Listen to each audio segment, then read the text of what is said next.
समुद्रको बिचमा एउटा सानो देश जहाँ करिब 11,000 मानिस मात्र बस्छन्। देश यति सानो छ कि संसारको नक्सामा खोज्दा पनि सजिलै भेटिँदैन। त्यो देश हो तुवालु। प्रशान्त महासागरको बिचमा रहेको तुवालु वास्तविक साना साना टापुहरूको समूह हो। यहाँ ठुला पहाड छैनन्, विशाल सहर छैनन् र संसारका ठुला देशहरू जस्तो धेरै जनसङ्ख्या पनि छैन। र तुवालुको सबैभन्दा अचम्मको कुरा यसको सुन्दरता मात्र होइन, यो देश समुद्रको सतहभन्दा निकै होचो ठाउँमा रहेको छ।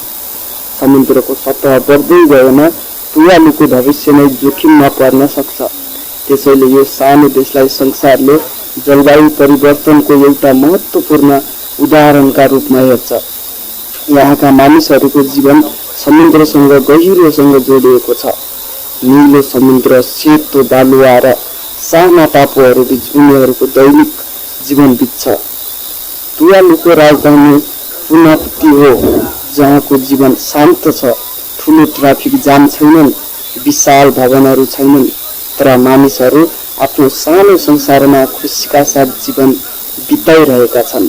कल्पना गर्नुहोस् त, चारैतिर अनन्त समुद्र, बीचमा सानो जमिन अनि त्यही जमिनमा एउटा पुरा देश। तुवालु क्षेत्रफल र जनसङ्ख्याका हिसाबमा संसारका सबैभन्दा साना देशहरूमध्ये एक हो। तर सानो भएर पनि यसको कथा निकै ठुलो छ, किनकि तुवालुले संसारलाई एउटा प्रश्न सोधिरहेको छ, यदि समुद्र बढ्दै गयो भने हाम्रो देश भविष्यमा के होला। यही कारणले गर्दा समुद्रको बीचमा लुकेको यो सानो देश तुवालु संसारकै सबभन्दा अचम्मको देशमध्ये एक मानिन्छ।